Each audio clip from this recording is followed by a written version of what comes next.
Dati, naniniwala ako na nasaksihan ko na ang lahat ng kalupitan ng mundo sa Amerika, ang lugar kung saan ako ipinanganak at umakyat sa pagiging isa sa pinakamayayamang bilyonaryo. Mga taong walang tahanan ang sumisikip sa mga lansangan ng San Francisco, mga sirang tolda sa isang pansamantalang hanay, babad sa araw at ulan, nanginginig na kamay na humihingi ng barya tuwing umaga sa New York, sa ilalim ng bubong ng istasyon ng subway, kung saan may mga anino ng mga taong nakabalot sa gutay-gutay na kumot, nakaupo ng tahimik na parang nakalimutang estatwa ng bato. Iyan ang halaga ng kalayaan. Madalas kong aliwin ang sarili ko ng isang malamig na ngiti ng isang nanalo na sanay na.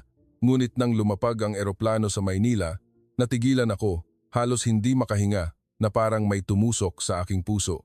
Mula sa maringal na Ninoy Aquino International Airport, na may mainit na, mabuhay na ngiti at mga taong maayos na nakapila na parang mabagal na agos ng tubig, lumabas ako patungo sa mataong lungsod sa tabi ng Ilog Pasig.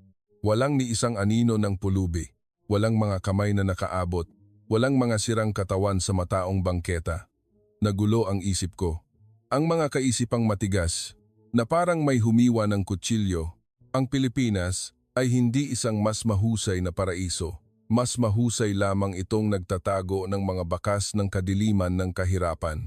Ang pangalan ko ay William Bill Harris, 70 taong gulang, isang pangalan na madalas nasa listahan ng Forbes 100. Nilupig ko ang 12 ng mga higanteng kumpanya, parang isang mandirigma sa larangan ng negosyo. Ako ang may-ari ng isang chain ng mga mararangyang hotel, seaside resort, at mga nangungunang kumpanya ng teknolohiya na kumalat sa buong mundo. Hindi ako nagpunta rito para magbakasyon o sa kuryosidad. Una, ang aking anak na babae, si Emily, na may matalinong software view, ay ipinadala lang sa Maynila upang magtatag ng AI Research Center para sa isang multinational corporation. Hindi ako makapaniwala. Bakit dito? Bakit sa Maynila? Ang lungsod na naisip kong magulo, puno ng mga lansa at masikip na kalye hindi sa Singapore o Tokyo na dati kong pinuri. Ikalawa, gusto kong tuklasin ang mga pagkakataong bumili ng murang startup, mag-ipon ng lupa sa tabi ng ilog upang palawakin ang aking imperyo ng negosyo. Para sa akin, ang isang maliit na bansa tulad ng Pilipinas ay isang matabang merkado, ngunit hindi kailanman isang totoong katunggali. Parang isang maliit na piyesa sa isang malaking chessboard. Ngunit nang umandar ang kotse sa expressway, ang mga tuwid na hanay ng mga puno ng niyog at malalagong puno ng akasya at ang mga kumikinang na simbahan sa tabi ng ilog ay lumitaw na parang isang panaginip na salungat. Ang pagkabalisa ay unti-unting lumambot. Ang aking 40 taong gulang na mga paniniwala ay nanginginig sa harap ng simpleng, maayos na pagtanggap na ito. Naghihintay sa akin si Emily sa labasan ng pasahero. Niyakap ako ng mahigpit ng aking anak na babae. Kumikinang ang kanyang mga mata. Mas namumula ang mukha niya kaysa sa San Francisco, may manipis na makeup at mas kumpiyansa na parang natunaw siya sa ritmo ng mga Pilipino. Sabi niya, nakarating na si tatay, kalahating pagbati, kalahating pang-aliw. Tumango ako, pinanatili ang malamig na boses ng boardroom. Ang ganitong pagpapahayag ay magagawa kahit saan. Ngunit nang tumingin ako sa paligid ng pasilyo, walang ni isang anino ng pulubi. Sa New York, sigurado akong makakakita ng taong nakaupo na may karatula na gutom, tulong. Dito, malinis ang waiting area, mayroon lamang mga pamilya at turista na naghihintay ng bagahe. Pagsapit ng Hulyo, ang init ay nagbabaga sa semento. Maayos na nakapila ang mga taxi. Ang pangalan ng kotse ay malinaw na ipinapakita sa screen. Nakasuot ng polo shirt ang driver, naghihintay at nagbukas ng pinto. Mabuhay po, welcome po sa Maynila. Napatigil ako na parang natisod. Sanay ako sa inis sa Manhattan kung saan sinusuri muna ng mga driver ang bagahe bago magtanong ng destinasyon. Umandar ang kotse. Ang aircon ay nagbuga ng mahinang amoy ng sampaguita. Ang driver ay nakikipag-usap kay Emily tungkol sa promotion ng Grab app. Napakunot noo ako. May app dito, ngunit wala pa rin akong nakikitang nag-aabot ng kamay. Sa parking lot ng JFK, sanay ako sa mga taong nakatayo malapit sa pinto na may hawak na lumang tasa ng Starbucks. Ang kotse ay umandar sa malawak na expressway. Ang mga puno ng akasya ay nakahanay ng tuwid. Ang mga karatula ay malinaw. Walang basura, walang squatter na naisip ko. Nagsimula akong mainis, gustong makahanap ng lamat. Nasaan ang mga walang tirahan? Nasaan ang mga pulubi? Nakatingin ako sa labas ng bintana na parang isang mga ngaso na naghahanap ng biktima. Ngunit ang nakita ko ay isang grupo ng mga estudyanteng nagbibisikleta, mag-asawang naglalakad na magkahawak kamay. Ang mga karinderya sa tabi ng kalsada ay may mga batang bisita na tumatawa ng malakas. Ang kotse ay lumiko sa Malate, ang ilog Pasig ay kumalat ng malawak, ang tubig ay asul-berde. Ang mga hotel na salamin ay sumasalamin sa sikat ng hapon. Kinakalkula ko ang kita sa aking isip, sanay sa ugali na iyon. Ngunit ang unang nakita ko ay isang matandang babae na tumatawid ng kalsada kasama ang kanyang apo. Huminto ang driver para sa matandang babae at nagpasalamat siya. Ang aking mga mata ay naging maawain. Mahigpit kong kinuyom ang aking mga braso, tumangging tanggapin ang damdamin. Ang apartment ni Emily ay nasa isang mataas na gusali sa tabi ng ilog, makintab ang sahig na kahoy.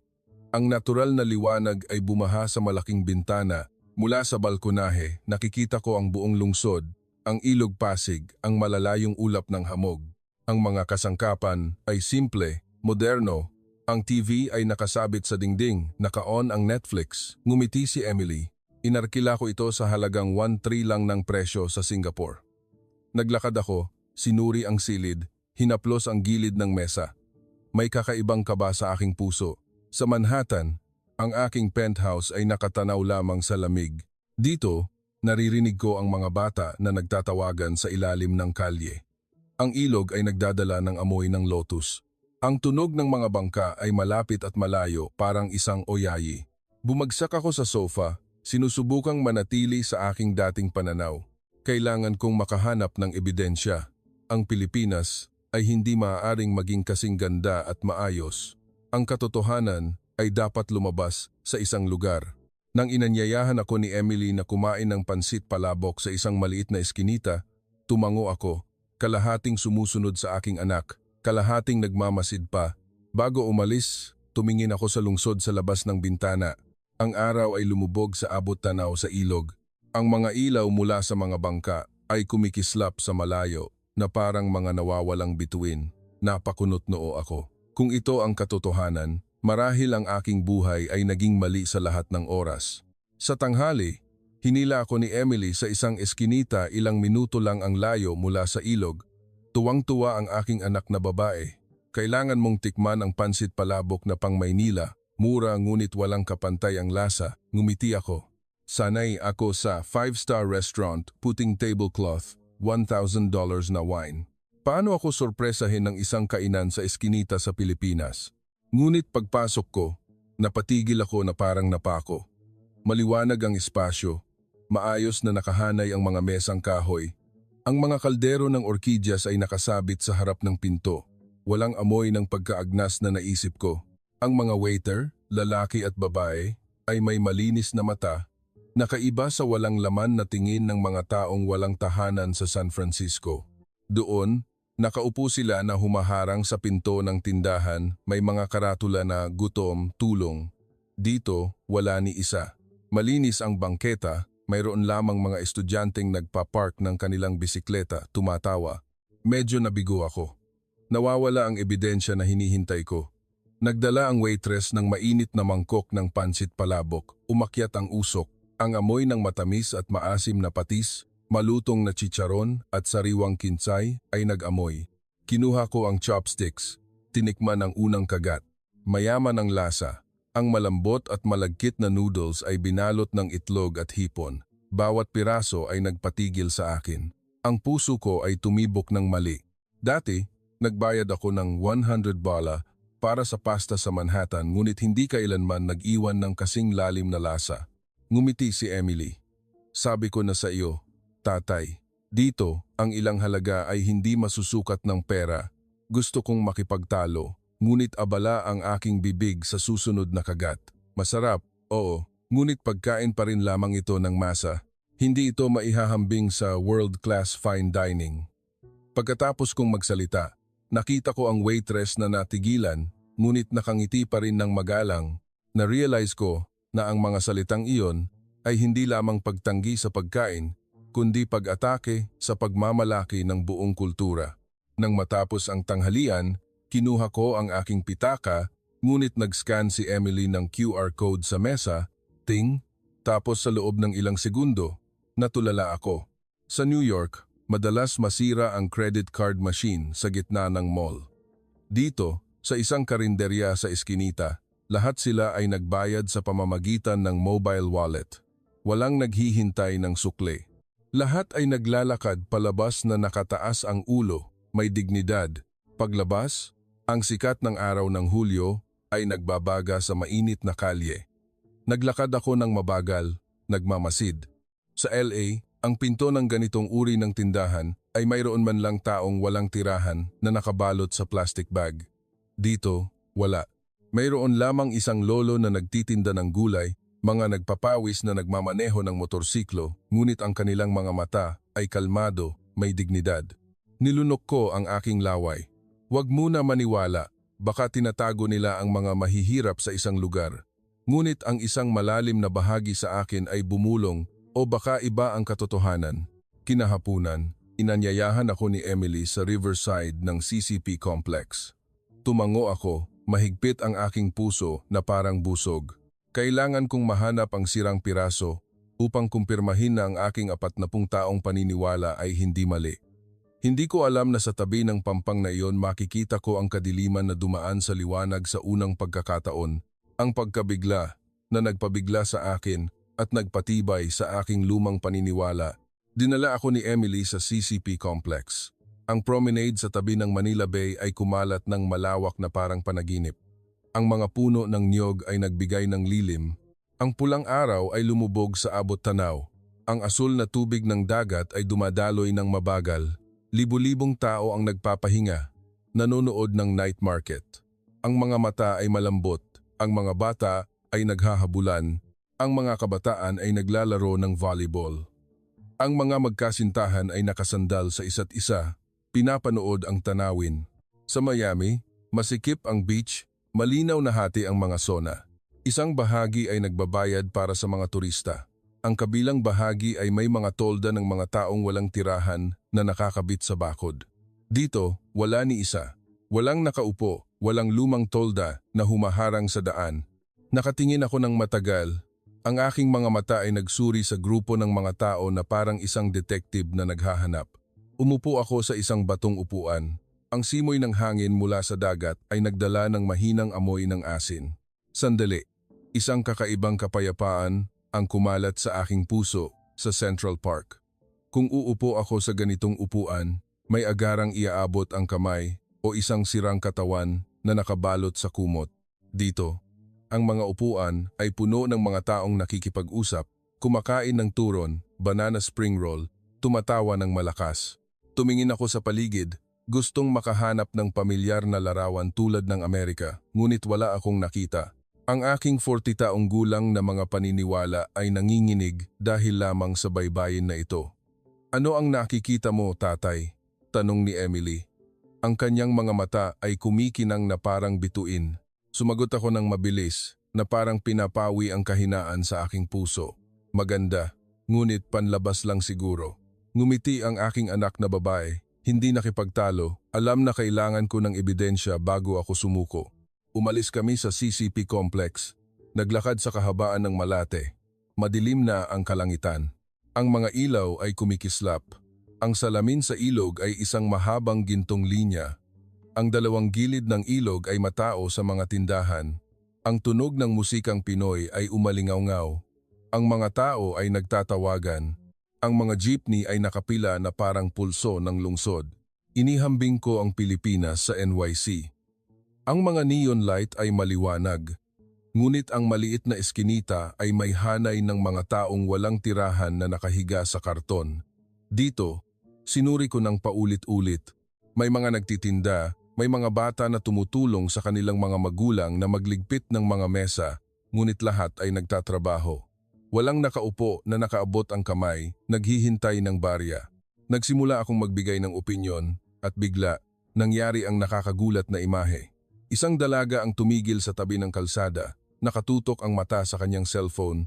Mula sa likod, isang lalaki sa motorsiklo ang mabilis na lumapit. Sa isang kisap mata, yumuko siya, sinunggaban ang cellphone at naglaho sa karamihan. Isang mahinang sigaw. Nagkahiwa-hiwalay ang mga tao. 2 o 3 lalaki ang sumunod, ngunit ang motorsiklo ay naglaho na parang kidlat. Nakatayo ako, mabilis ang tibok ng puso. Hindi dahil sa takot, kundi dahil sa ginhawa. Heto na, ang lamat na hinihintay ko. Alam ko na, bumulong ako. Walang lugar na perpekto. Kahit saan ay may madilim na sulok. Niyakap ni Emily ang dalaga, tumawag sa pulisya ng may kalmadong boses. Tiningnan ko ang aking anak na babae at tiningnan ang dumadaloy na karamihan. Malaki ang pagkakaiba ng isip ko.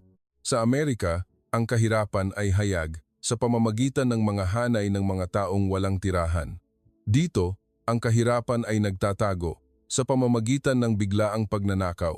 Ang lipunan ay napakabilis na umuunlad, kaya ang kahirapan ay pumili ng ibang paraan upang mabuhay. Hindi pag-aabot ng kamay, kundi aksyon na parang anino.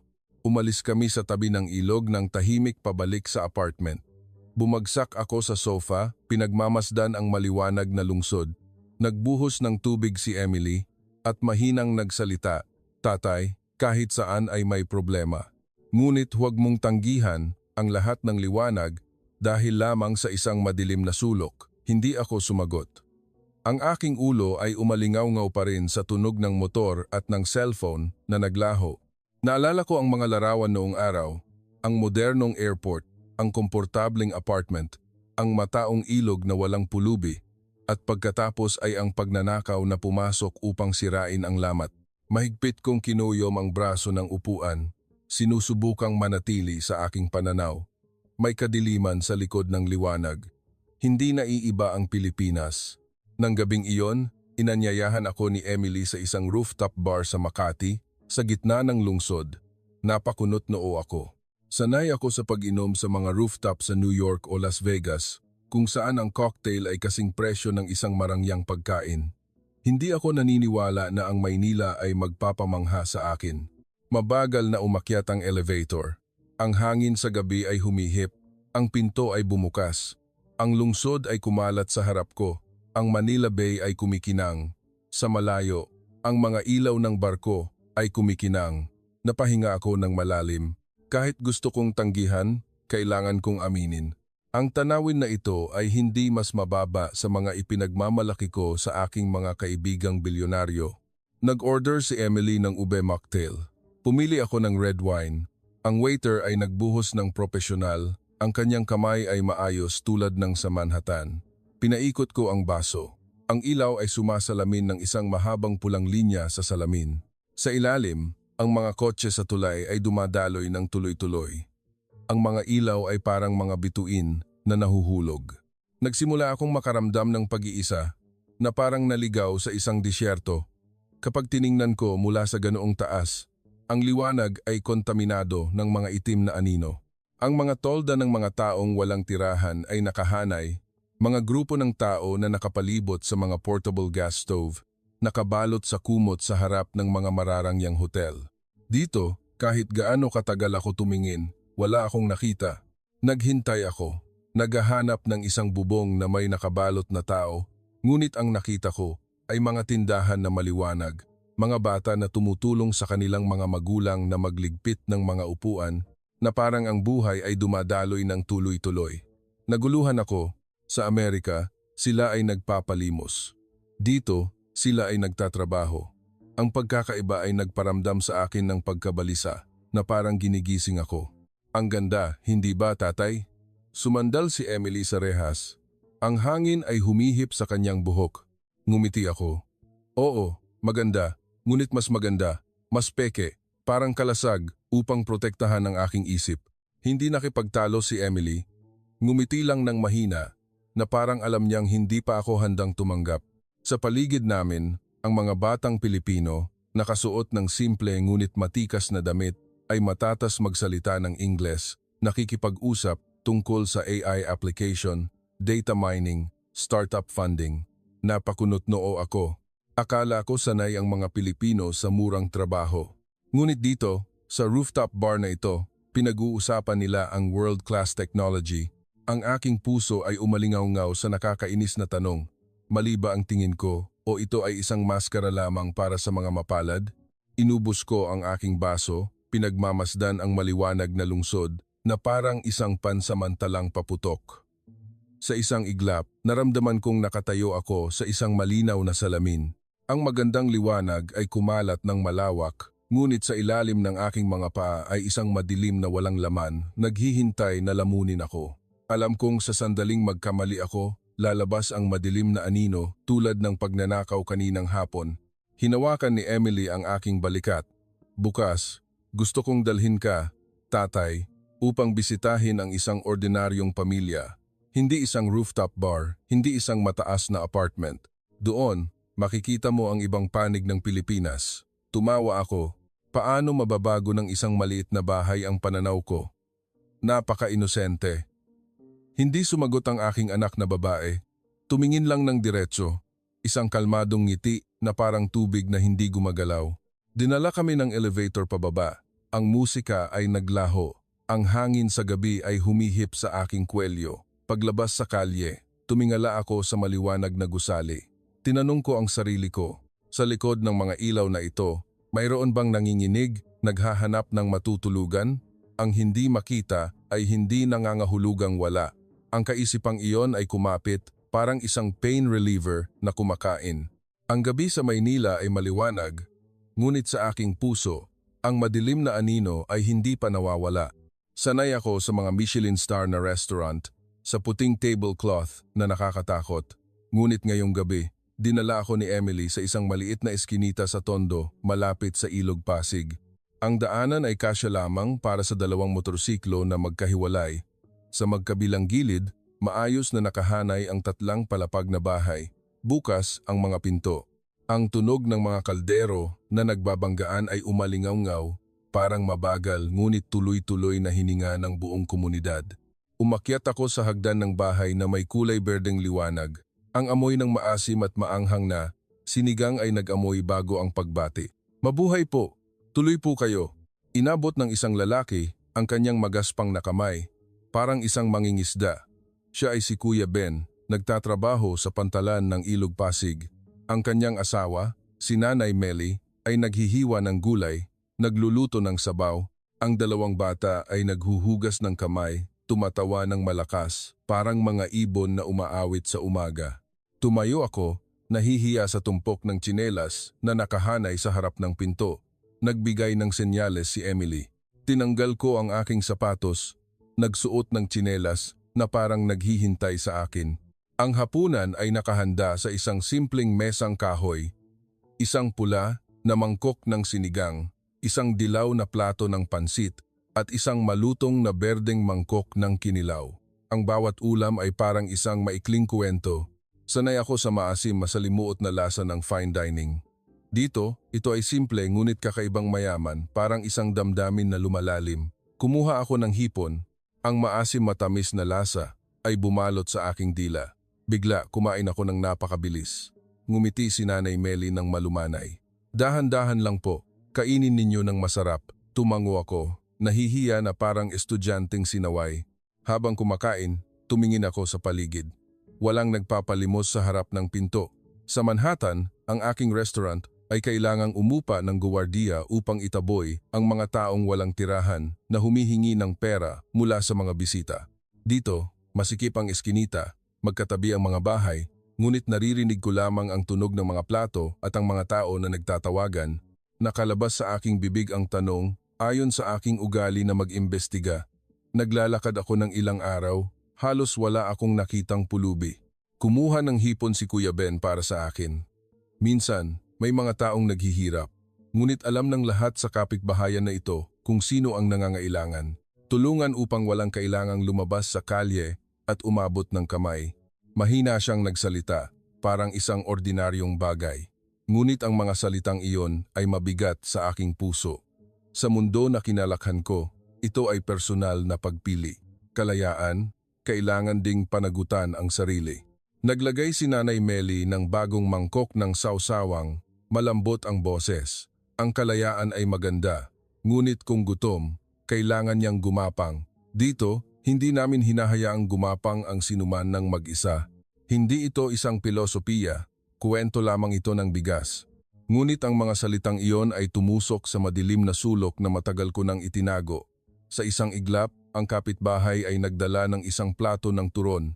Maraming nahuli na isda ngayon. Nagdiriwang ang buong eskinita. Ngumiti siya ng maliwanag, parang araw sa hapon. Tumayo ako, tumango. "Nasarapan po ba ang kanong kumain?" tanong niya. Sumagot ako sa Tagalog na natutunan kay Emily. "Masarap po." Tumawa ang buong mesa. Ang tunog na iyon ay hindi nagparamdam sa sinuman na maliit o malaki. Inilagay ako nito sa parehong antas nila. Ang bisita ay hindi isang pitaka. Habang dumadaloy ang kuwento, nagkuwento si Kuya Ben tungkol sa kanyang anak na natutong lumangoy. Si Nanay Meli ay nagkuwento tungkol sa kanyang ugali na magbahagi ng bigas sa kapitbahay na nagpa-opera. Nagtanong si Emily tungkol sa bagong pantalan. Nagtanong ako kung kailan darating ang bagyo. Bawat kwento ay parang sinulid na nagbubuklod sa mga taong ito. Tumingin ako sa pinto. Wala pa ring nakaupo na humihingi ng barya. Kung sa San Francisco, sa sandaling buksan mo ang pinto ng tindahan, lalabas agad ang anino ng lungsod. Dito, ang mga tao ay hindi naging anino, na parang may liwanag na nagmumula sa loob. May masamang ugali ako. Kapag malapit ng manghina, nagiging mas matigas ako. Ngunit may pagnanakaw pa rin sa lungsod na ito, sabi ko ng matigas ang boses. Nakita ko ito kahapon. Tumigil ang kapaligiran. Sa loob ng isang segundo, tumango si Kuya Ben. Oo, mayroon. Ang malaking lungsod ay may mabuti at masama. Ang mga bata na hindi pa natututo ay madaling magkamali, matitisod. Ngunit sa aming eskinita, alam ng lahat. Tumutulong ang lahat na magpaalala. Hindi lahat ng mahirap ay kailangang magnakaw. Ang salitang magpaalala ay umalingaw-ngaw ng mainit, parang kamay ng matanda na humahaplos sa likod ng bata. Sa mundo na kinalakhan ko, ang pagpapaalala ay tungkulin ng pulisya, bilangguan, korte. Dito, ito ay parang tungkulin ng kapitbahay, parang isang hindi nakikitang hibla. Pagkatapos kumain, inanyayahan ako ni Nanay Meli na umupo sa labas ng bahay, uminom ng tsaa. Ang simoy ng hangin mula sa ilog ay nagdala ng mahinang amoy ng asin. Ang eskinita ay naging isang mahabang sala. Ang bahay na ito ay tumawag sa bahay na iyon. Ang mga mangkok ng tsaa ay ipinagpapalit. Ang mga bata ay naglalaro, tumatawa. Ang pusa ay naghahabol ng daga. Ang mga ilaw ay parang buhay na dumadaloy, hindi kailanman naputol. Ang radyo sa isang bahay ay nagpapalabas ng balita sa gabi. Walang naiwan. Naalala ko ang aking penthouse. Makapal na dingding na salamin, malambot na carpet, tahimik na aircon na parang bulak na nakasaksak sa tainga. Bawat tao ay parang isang nag-iisang planeta sa isang malamig na universo. Dito, ang lahat ay umiikot sa isang hindi nakikitang araw, ang bayanihan, community spirit. Mr. Harris, tawag ni Nanay Meli, sa tingin mo ba, gusto mo ang ganitong buhay? Naghanda akong sumagot na parang isang sanay na nagwagi. Privacy, masikip na schedule, pananaw mula sa itaas. Ngunit ang salita ay naipit. Nagbigay daan ito sa isa pang tanong na lumabas sa aking bibig. Paano kung may mawalan ng trabaho sa eskinita? Ngumiti si Kuya Ben, nagkibit balikat. Sino ang walang trabaho? Tumutulong ang iba na maghanap ng trabaho. Kung sino ang may bigas, nagbabahagi. Pautang, nagtutulungan ang mga kamag-anak. Walang hinahayaang magutom. Ang kanyang mga mata ay hindi mapagmataas. Nagbabahagi lamang siya, parang isang lumang awit bayan na matagal nang inaawit. Tumingin ako kay Emily. Ang aking anak na babae ay nakangiti, naghihintay sa sandaling ito. Alam niya na kinasusuklaman ko ang murang romansa. Hindi siya nagsalita ng, "Nakikita mo tatay? Ang Pilipinas ay mabuti." Hinayaan niya ang mga Pilipino mismo ang magsalita sa pamamagitan ng pagkain at pag-upo sa harap ng bahay. Ang pagtango ng humihip ang hangin. Ayaw kong tanggapin, ngunit ang puso ko ay tumitibok sa kakaibang ritmo. Hindi ito ritmo ng pananabik, Hindi ritmo ng mapagmataas na tagumpay, kundi ritmo ng isang taong nabuhay sa isang saradong silid ng napakatagal. Nang tumayo ako upang magpaalam, naglagay si Nanay Meli ng isang maliit na bag ng turon at inihaw na mangga mula sa likod ng bahay. "Bumalik kayo ulit sa susunod," sabi niya. Bumukas ang aking bibig upang magpasalamat sa Tagalog, ngunit naipit ito. Tumawa ang buong bahay.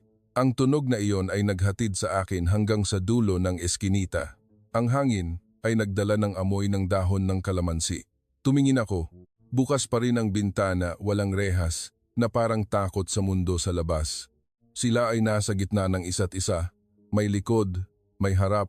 Sa kotse pabalik, tahimik ako.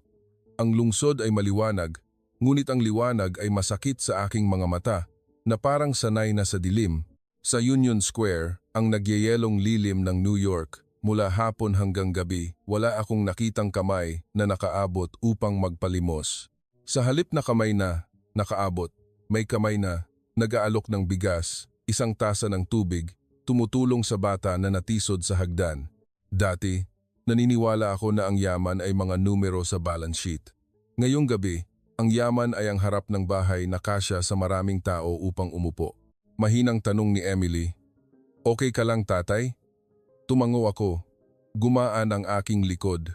Gusto kong magpasalamat sa kanya sa paghila sa akin mula sa aking sariling hawla na salamin, ngunit hindi ko pa rin masabi. Tiningnan ko lang ang madilim na ilog, ang mga ilaw ng bangka na parang mga bantas sa isang mahabang pangungusap. Bago matulog, binuksan ko ang balkonahe. Ang hangin ay nagdala ng tawa mula sa ibaba. Tumayo ako ng matagal. Ang aking kamay ay nakalagay sa malamig na gilid ng salamin. Sa dilim, bumalik ang lumang tanong, ngunit hindi na matalas. Nasaan na ang mga pulubi? Sa unang pagkakataon, sa halip na maghanap ng salungat na sagot, gusto kong makinig. Kinabukasan, inanyayahan ako ni Emily na pumunta sa Rizal Park upang magpakain ng mga kalapati. Sabi ng aking anak na babae, "Doon, makikita mo ang isa pang uri ng yaman." Hindi ako naniniwala sa mga walang laman na pangako, ngunit kakaiba, parang naghihintay ako ng bukang liwayway mula ng gabing iyon. Maaga akong ginising ni Emily. Hindi ako sanay na gumising bago sumikat ang araw. Sa edad na 70, inaalagaan ko ang bawat minuto ng pagtulog na parang ginto. Ngunit nagpilit ang aking anak na babae. "Kailangan mong pumunta sa Luneta, tatay. Maiintindihan mo." Tumawag kami ng taxi patungo sa parke sa tabi ng dagat. Madilim pa ang kalangitan, binalot ng hamog ang tubig. Ang maliliit na alon ay humahampas sa pampang, parang isang paanyaya na bulong. Pagbaba ko, napatigil ako. Libu-libong kalapati ang bumabalot sa malawak na plaza, nakahanay sa gilid ng bubong, nagtitipon sa isang kulay abo na kawan. Ang mga tao ay nagdala ng mais at bigas sa mahabang hanay. Ang mga kalapati ay sumugod pababa, pumapagaspas ng malakas. Ang malinis na tawa ng mga bata ay lumunod sa tunog ng alon. Tumingala ako. Ang mga lolo at lola ay nagsasanay ng tai chi ng dahan-dahan, parang dumadaloy na tubig. Ang mga grupo ng dalaga ay naglalakad sa paligid ng parke, may hawak na termos ng tsaa. Ang mga kabataan ay naglalaro ng sepak takraw, masikip ngunit walang ingay, parang ang damdamin ay dumadaloy. Biglang, isang tanong ang lumabas sa aking puso. Sa ganitong lugar, nasaan ang mga mahihirap, ang mga mahihina? Bakit wala akong nakikitang nag-aabot ng kamay para magpalimos? Sa San Francisco, naglalakad ako sa umaga at sa bawat sulok ay nakakakita ako ng hanay ng mga tolda at kumikinang na bote. Ang mga bata ay hindi kailanman lumapit. Dito, hinahayaan ng mga magulang ang kanilang mga anak na tumakbo sa gitna ng mga kalapati, matumba at tumawa ng malakas. Kailangan kong aminin, ang imaheng iyon ay mahirap hanapin kahit sa pinakamayayamang lungsod. Bumili si Emily ng isang bag ng mais, inabot sa akin. "Subukan mo, tatay." Nag-aalangan ako at pagkatapos ay iniabot ko ang aking kamay. Ang mga kalapati ay sumugod pababa. Ang kanilang pakpak ay sumagi sa aking malamig na braso. Ang pagdampi ay nakakagulat at nagpatawa sa akin ng taos-puso matagal na panahon. Isang batang lalaki ang tumakbo malapit. Ang kanyang mga mata ay kumikinang, "Hello, Lolo!" at hinawakan ang aking kamay upang magdagdag ng mais. Tumingin ako sa ibaba. Ang aking puso ay masakit. Sa Amerika, ang mga bata na kasing edad niya ay tinuturuan na huwag makipag-usap sa mga estranghero. Dito, binati nila ako, hinila ako upang sumali sa saya. Tinanong ko si Emily, bakit walang pulubi sa parke? Sa Central Park, hindi sila mawawala sa anumang umaga. Nagkibit balikat si Emily. Dito, kung naghihirap, alam ng kapitbahay, hindi pinapayagan ng komunidad na lumabas sa kalye. Nagbabahagi ng kaunti. Walang naghihintay ng awa. Tahimik ako. Ang aking ulo ay gustong makipagtalo. Panlabas lang. Ngunit isang matandang lalaki ang lumapit. Nag-abot ng isang maliit na bag ng tsaa. Ang bisita ay may regalo. Dito, hindi namin hinahayaang umuwi ang bisita nang walang dala. Kinuha ko ang bag. Ang aking puso ay bumagal. Sa loob ng maraming taon sa Amerika, hindi alam ng mga kapitbahay ang aking pangalan. Ang regalo ay isang kontrata ng lupa. Dito, ang maliit na bag ng tsaa ay nagparamdam sa akin na bahagi ako mas mahalaga kaysa sa 1,000 na alak sa isang business party. Sumikat na ang araw. Kumalat ang mga kalapati.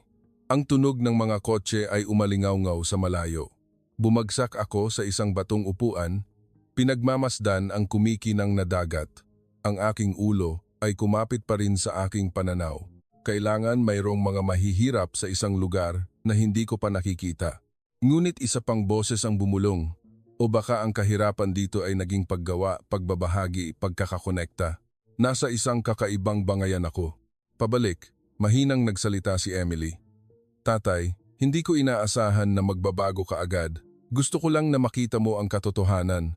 Hindi ako lumingon upang sumagot, ngunit sa aking puso, ang aking lumang pananaw ay hindi na matigas na parang bato. Naputol ito, isa-isa, sa ilalim ng mga pakpak ng kalapati at ang malinis na tawa ng bata. Kinahapunan, nagpasya akong maglakad mag-isa. Si Emily ay may meeting sa gitna ng lungsod. Inirerekomenda niya na magpahinga ako, ngunit ayaw kong pangunahan pa.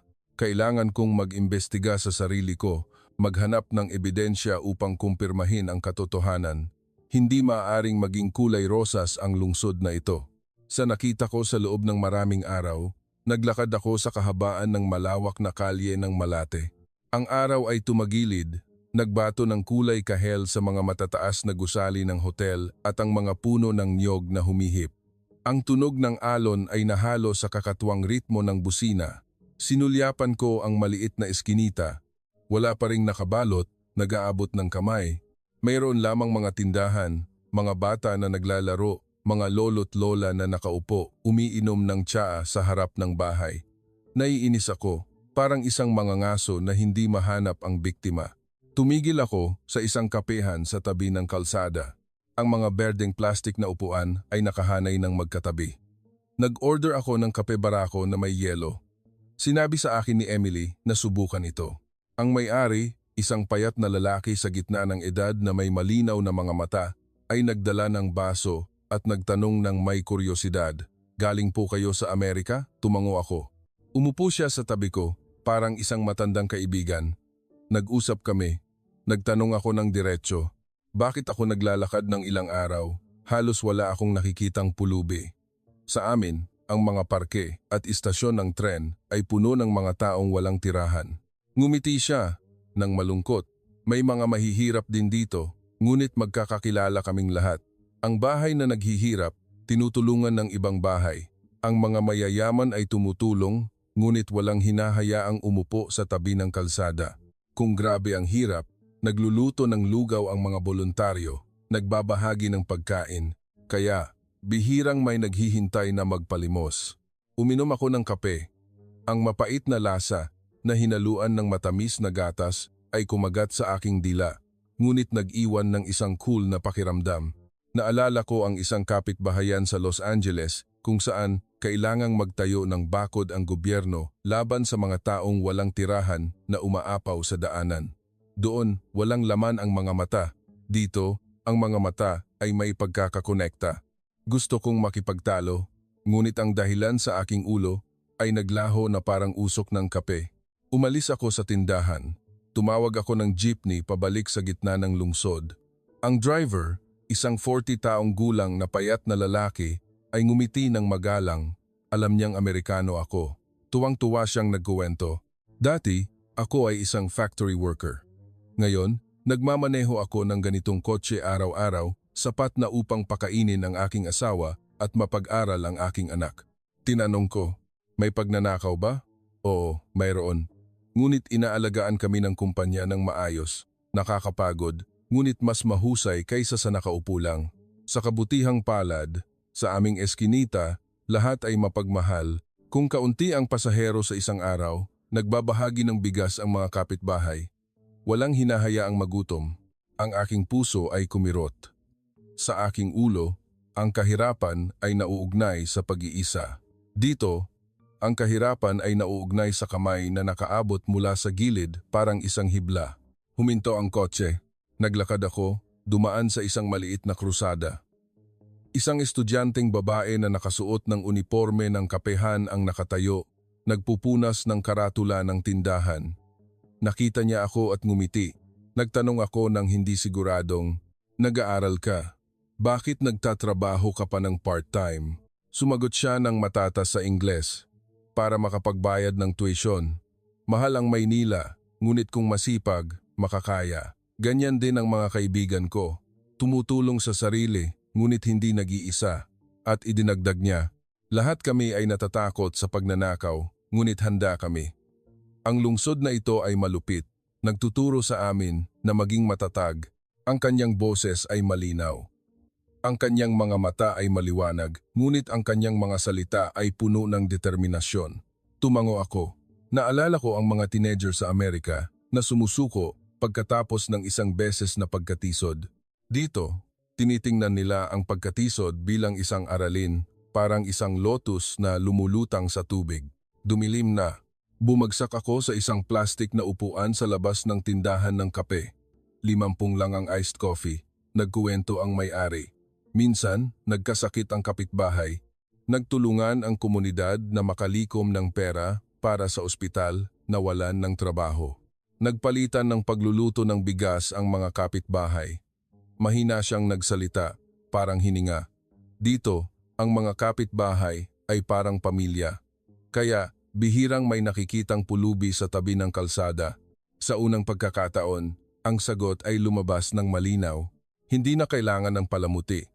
Ang Pilipinas ay may kaunting pulubi, hindi dahil mas mayaman sila, kundi dahil hindi sila nag-iiwanan. Ang pag-realize na iyon ay parang isang matalim na karayom na tumusok sa pinakamalalim na punto ng aking puso, ang puntong nagmatigas pagkatapos ng maraming taon ng pamumuhay sa isang lipunan na nagpapataas ng sarili. Alam ko, ang sandali ng pagharap ay paparating. At sa unang pagkakataon sa aking buhay, natatakot ako. Natatakot na kung tatanggapin ko, kailangan kong gibain ang pader ng paniniwala na itinayo ko sa loob ng 40 taon. Kinahapunan, dinala ako ni Emily sa isang maliit na eskinita sa Tondo. Ang daanan ay may semento, kasya lamang para sa 2 motorsiklo na mag-overtake. Ang mga bahay ay nakahanay ng magkatabi. Bukas ang mga pinto. Ang tawa ng mga bata ay umalingaw-ngaw, isang koro ng ingay. Nagtaka ako. Sigurado ka ba na bahay ito ng kaibigan mo? Hindi isang marangyang hotel o matataas na kondo. Tumango, si Emily. Oo, tatay, dito, makikita mo ang bagay na hindi mabibili ng pera. Huminto kami sa harap ng isang 3 palapag na bahay na may kulay dilaw na liwanag. Bukas ang pinto. Matao sa loob. Ang ingay ng mga tao ay umalingaw-ngaw. Naramdaman kong pumasok ako sa ibang mundo. Isang lolo na may puting buhok ang nakaupo sa isang silyang wicker, nakangiti ng nakapikit, parang gasuklay na buwan. Ang 2 apo ay naghahabulan ng laruan. Ang mga magulang ay abala sa kusina. Ang amoy ng bawang na pinirito ay umakyat sa aking ilong. Ang katrabaho ni Emily ay lumapit, kinuha ang aking kamay. Mabuhay, Mr. Harris. Tuloy po kayo. Nag-English siya nang hindi matatas. Ngunit ang kanyang mga mata ay taos-puso, mas mainit kaysa sa anumang marangyang seremonya. Bumagsak ako sa isang mesang kahoy. Mainit na tsaa, ang plato ng prutas ay umaapaw, walang nag-aalangan dahil sa dayuhang bisita. Nag-usap sila ng natural, Tinanong nila kung gaano na ako katagal sa Pilipinas. Gusto ko ba ng sinigang? Habang umiinom ng tsaa, naobserbahan ko ang lihim na hinabol ko sa loob ng maraming araw.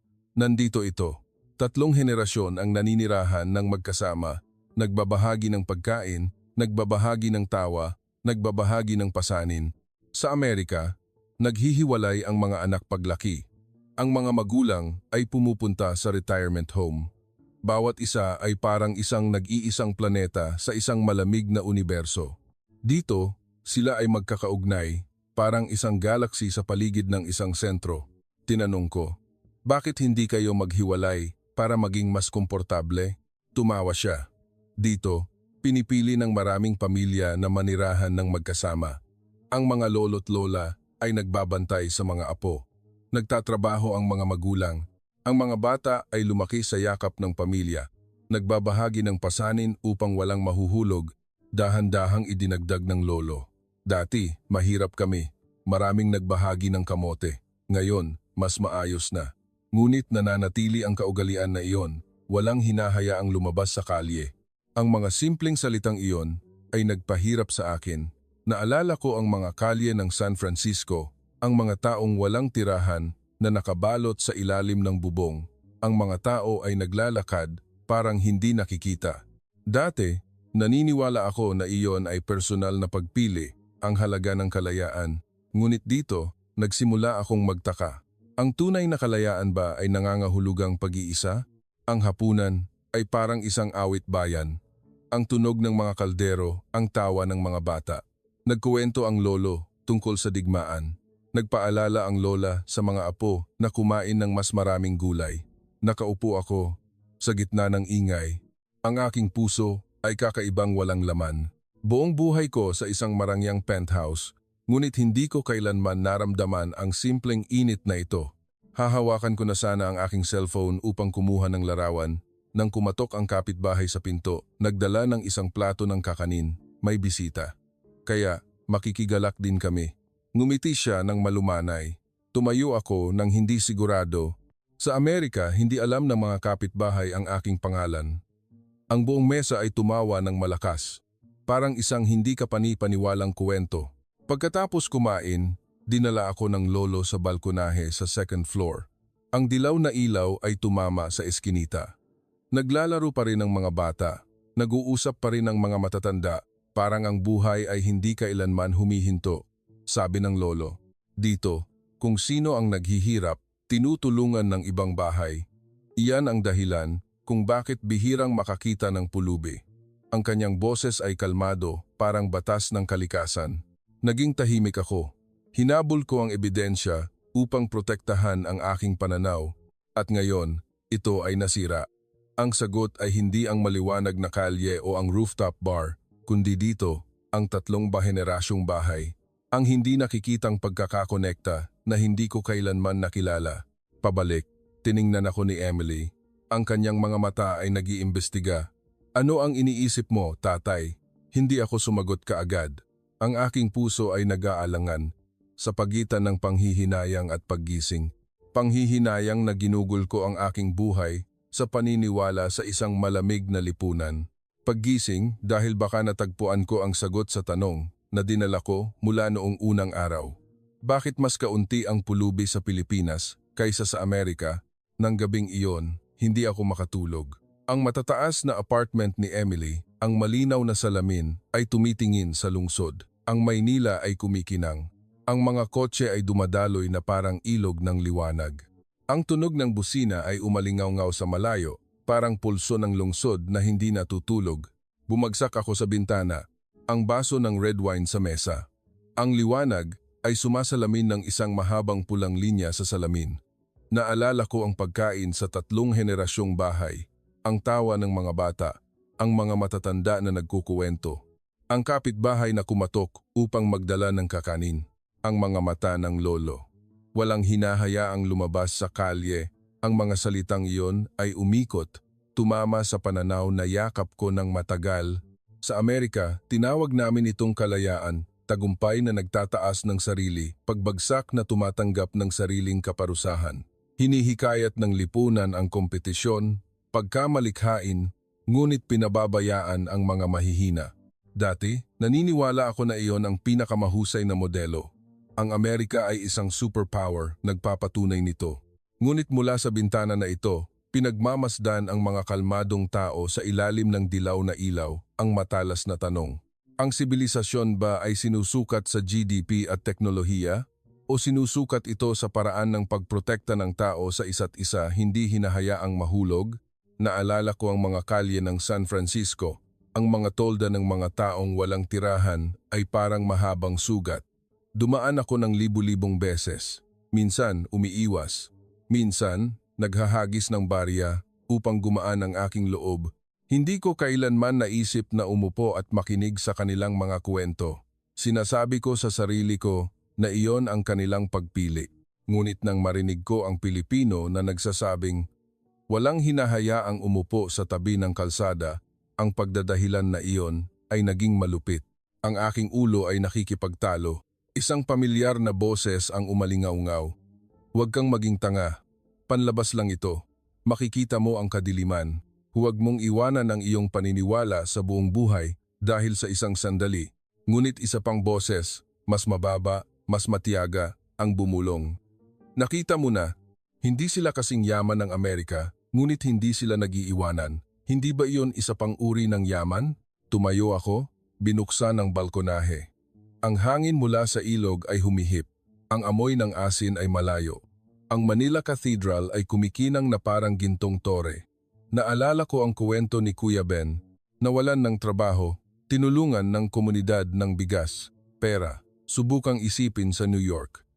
Imposible para sa mga kapitbahay na tulungan ang isang walang trabaho.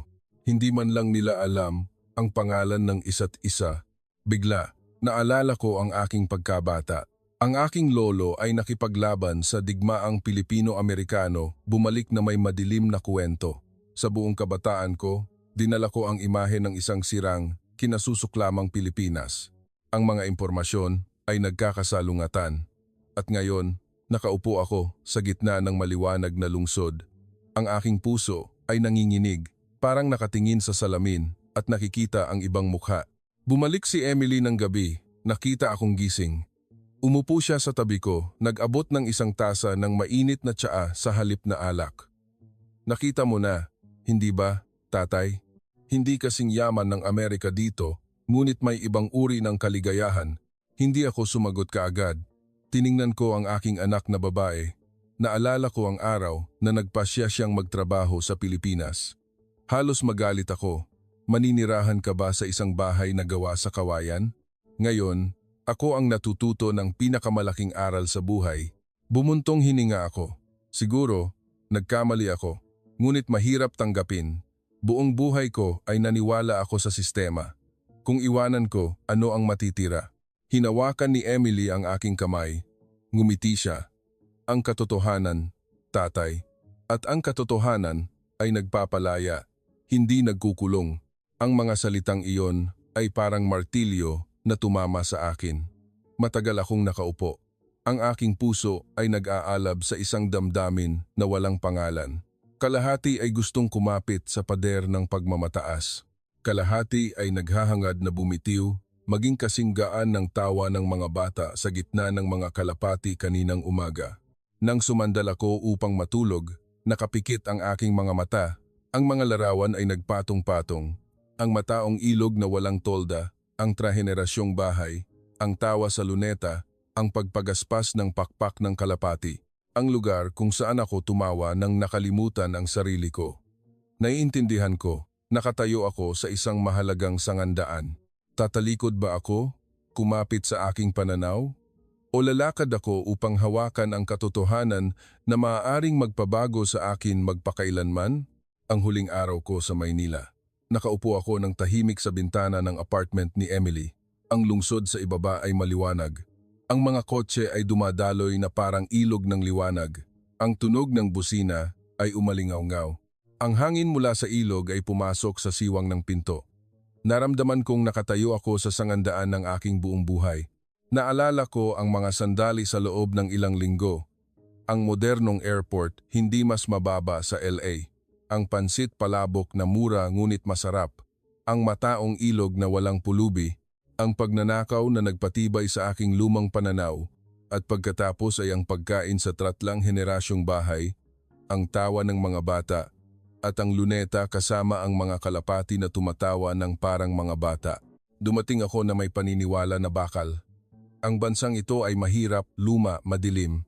Gusto kong patunayan sa aking anak na babae na siya ay inosente na pinili niyang magtrabaho dito. Ngunit bawat araw, bawat detalye ay tumama sa pader ng aking pananaw. Ngayon, basag ang pader. Hindi ako nakatayo sa ibabaw nito, kundi nakaupo sa gitna ng mga labi nakatingin sa maliwanag na katotohanan. Ang Pilipinas ay may kaunting pulubi. Hindi dahil mas mayaman sila, kundi dahil hindi sila nagiiwanan, parang mga ugat ng puno na magkakaugnay ng mahigpit. Humarap ako kay Emily. Nag-iimpake siya ng kanyang bag. Ang kanyang mukha ay kalmado. Ang aking boses ay namamaos. Anak, pagkatapos kong magretiro, babalik ako rito upang manirahan ng ilang sandali. Natigilan si Emily. Lumaki ang kanyang mga mata at pagkatapos ay unti-unting lumawak ang kanyang ngiti. Hindi ngiti ng tagumpay, kundi ngiti ng isang taong nakakita ng butil na lumalaki. Nagpatuloy ako. Ginugol ko ang aking buong buhay sa isang mayaman na lipunan. Ngunit napalampas ko ang mahalagang bagay, ang pagkakakonekta. Gusto kong manirahan sa isang lugar kung saan ang yaman ay hindi ang balanse ng bangko, kundi ang tawa ng mga bata, ang pagkain ng pamilya, ang kamay na iniaabot ng kapitbahay. Napatigil ako at tumawa. Masyado na akong huli, siguro. Ngunit mas mahusay na huli kaysa hindi kailanman. Kinahapunan, naglakad ako sa huling pagkakataon sa tabi ng Manila Bay. Ang CCP complex ay maliwanag, ang mga tao ay matao. Dahan-dahan akong umupo sa isang batong upuan. Pinanood ko ang mga bata na tumatakbo, ang magkasintahan na magkahawak kamay, ang mga lolo't lola na nagme-meditate. Hindi ako nakikinig upang maghanap ng ebidensya, kundi nakikinig sa pulso ng tunay na buhay. Sa unang pagkakataon sa loob ng maraming taon, naramdaman kong kalmado, parang tubig na hindi gumagalaw. Sa eroplano, tumingin ako sa labas ng bintana. Ang mga ilaw ng lungsod ay lumiliit, ngunit ang aking puso ay mas maliwanag. Alam kong hindi ito paalam, kundi isang bagong simula. Buong buhay ko ay naniwala ako na ang individual na kalayaan ang pinakamataas. Ngunit itinuro sa akin ng Pilipinas ang isa pang aral. Ang tunay na kalayaan ay hindi ang maglakad ng mag-isa, kundi ang maglakad ng magkasama, hindi iiwanan ng sinuman. Hindi yumaman sa pamamagitan ng mga numero sa bangko, kundi yumaman sa pamamagitan ng bayanihan na dumadaloy, parang kamay na nag-aalok ng bigas, ang lalaki na nag-anyaya ng kuwentuhan, ang tratong henerasyong pamilya na tumatawa ng malakas. Ako, isang bilyonaryo na dating yumapak sa mundo ng bilyon-bilyong dolyar, ay natagpuan ang hindi nakikitang yaman, isang komunidad na hindi nagiiwanan. Matibay ang Pilipinas, parang mga pader ng Intramuros na nakatayo laban sa agos. Ang bayanihan at paggalang ay dumadaloy, lumilikha ng isang tahimik na kapangyarihan na kailangang tingnan ng mundo. Mula sa mga labi, bumangon kayo ng walang reklamo, isang tahimik na ngiti. Hindi ang mga matataas na gusali na kumikinang, kundi ang dignidad ng mahihirap na nananatiling mataas. Ang aral na ito ay naghubog sa akin. Sa negosyo, ang tagumpay ay hindi ang kita ng isa, kundi ang network ng koneksyon at pagbabahagi ng ideya. Para sa mga negosyante, freelancer, creator W25,065, magtayo ng isang komunidad tulad ng Eskinita sa Tondo. Huwag iwanan ang mga kaibigan na naghihirap tungo sa pagpapatuloy. Mahal na mambabasa, ang kuwentong ito ay isang salamin na nagpapakita ng ating puso. Pindutin ang subscribe upang makita ang mas maraming kuwento ng inspirasyon ng negosyo na nakakonekta. Sama-samang itayo ang Pilipinas kung saan walang maiiwanan. Yumaman muna sa puso bago sa pera dahil parang lotus sa putik, mamumulaklak tayong walang hanggan. Mabuhay!